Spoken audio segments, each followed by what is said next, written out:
याद करिए, गुलामी के कालखंड के दौरान जब ये देश भारत और भारतीयता की विस्मृति के दौर से गुजर रहा था, गुलामी की कालखंड से गुजर रहा था, तब शिकागो की धर्म सभा में इसी परंपरा में पैदा हुआ एक सन्यासी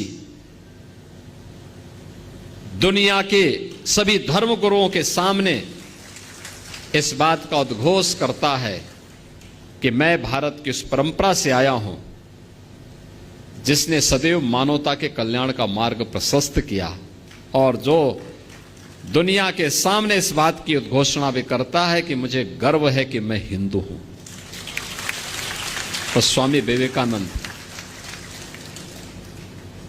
याद करिए, इसी परंपरा में तुम मुझे खून दो मैं तुम्हें आजादी दूंगा का उद्घोष करने वाले नेताजी सुभाष चंद्र बोस पैदा हुए। यानी कलम का ही नहीं, तलवार की भी पूजा की है, और दोनों के समन्वय से ही समाज और राष्ट्र की व्यवस्था चलती है। याद करिए, स्वतंत्र भारत में भारत का संविधान कैसे बनना चाहिए, उत्तर दक्षिण पूरब पश्चिम क्षेत्र, भाषा, जाति, मत, मजहब, इन सब को एक साथ एक मंच पर ला करके खड़ा कर ले। कोई नाम, तो नाम आया डॉक्टर राजेंद्र प्रसाद जी का।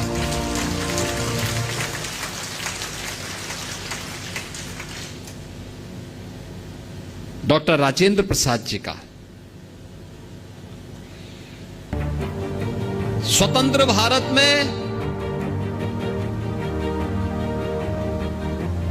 बार बार दुश्मनों के द्वारा किए जा रहे हमलों का जवाब देने के लिए कैसा प्रधानमंत्री चाहिए,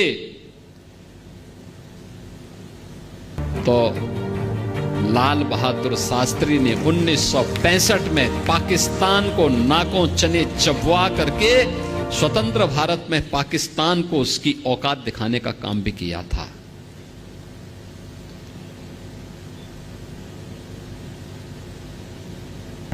कौन कहता है कि कायस्थ समाज केवल अपने कारोबार तक ही सीमित है, केवल कलम तक ही सीमित है। 1975 में जब लोकतंत्र का गला घोंटने का काम किया था, तब जयप्रकाश नारायण जी आगे आए थे, क्रांति का संघनाद उन्होंने किया था। और जब लोग ये बोलते थे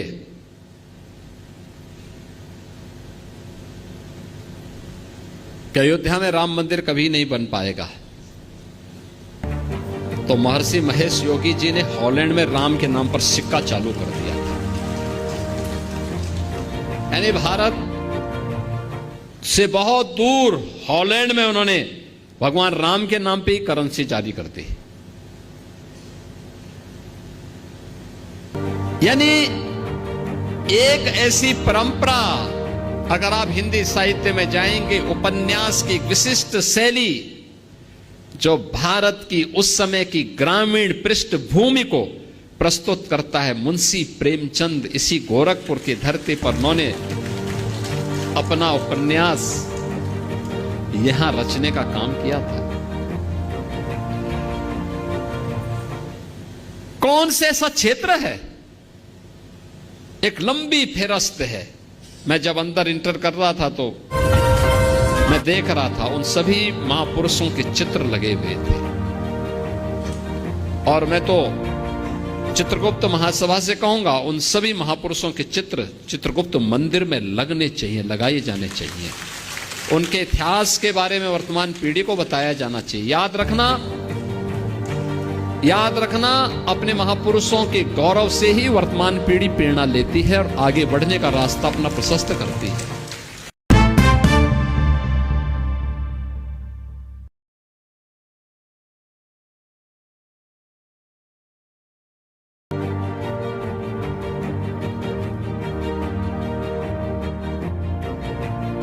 जो नवनिर्वाचित कार्यकारिणी को इस बारे में कहूंगा कि नवनिर्वाचित कार्यकारिणी इस बात को जरूर ध्यान में रखें कि जिन महापुरुषों ने श्री चित्रगुप्त मंदिर को बनाने में योगदान किया, आप उनके फोटो भी लगाइए, लेकिन सभागार में प्रेरणा वह भी होनी चाहिए जो इस समाज से जुड़े हुए वे महानुभाव हैं, उन महापुरुषों के भी जो पूरे समाज को एक नई लीडरशिप दिए।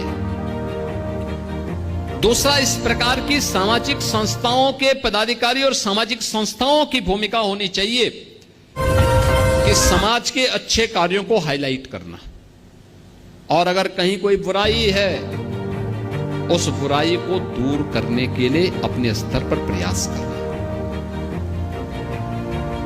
उस बुराई को दूर करना, समाज को उससे दूर रखना।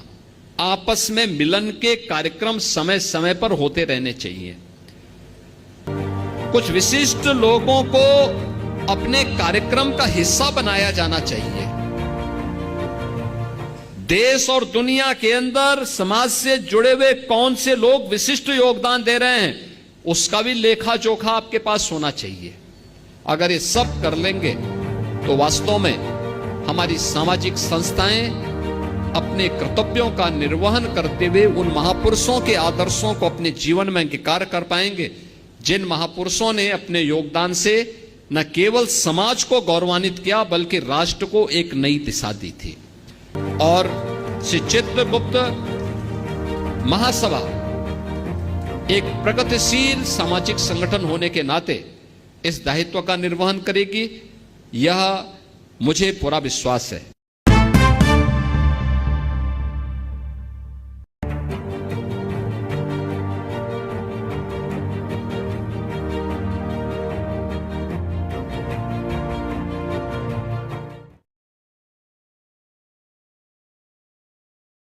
यह देश गुलाम इसलिए हुआ क्योंकि हम आपस में बटे थे, जाति के नाम पर, क्षेत्र के नाम पर, भाषा के नाम पर विदेशी आक्रांत आते थे, लूटते थे। हम लोग मौन इसलिए रहते थे क्योंकि हमें लगता था आज उस पे हमला हो रहा है, हम सुरक्षित हैं। अगर आज हमारा पड़ोस में आग लगी है और हम ये मान करके चलते हैं कि हम सुरक्षित रहेंगे, तो अभी पड़ोस जल रहा है, हम मौन हैं, उस आग को बुझा नहीं रहे, तो कल हमें भी उसकी चपेट में आना ही आना होगा। लेकिन हम लोग भूल गए, परिणाम क्या था? देश गुलाम हो गया। किसी भी प्रकार के भेदभाव को समाप्त करना, उसके लिए एक संकल्प के रूप में हमें कार्य करना, क्योंकि बांटने वाली ताकतें बड़े पैमाने पर, जो नहीं चाहते भारत मजबूत हो, वे लोग भारत को कमजोर करने के लिए हर प्रकार के षड्यंत्र करते हैं, हर प्रकार के नई नई युक्तियां भी निकालते हैं। और आज का समय तो आपने देखा होगा, आज का समय सोशल मीडिया का समय, सोशल मीडिया का दुरुपयोग भी हो सकता है, सदुपयोग भी हो सकता है।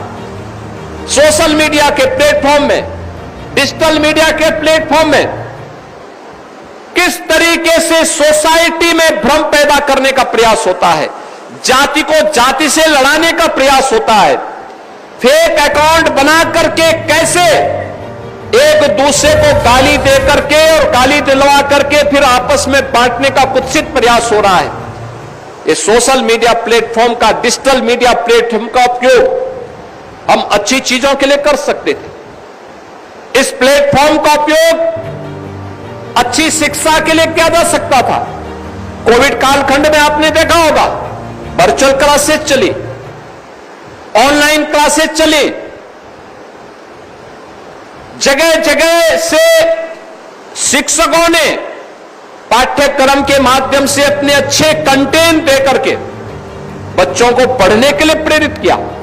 एक पक्ष उसका सकारात्मक है, जो सकारात्मक पक्ष है कि कहीं किसी ने अच्छा काम किया, उस अच्छे काम के हमने प्रचार प्रसार किया, और प्रचार प्रसार किया तो लोगों के मन में आया कि हां इसने अच्छा काम किया है, हम भी अच्छा करेंगे, एक स्वस्थ प्रतिस्पर्धा आगे बढ़ी।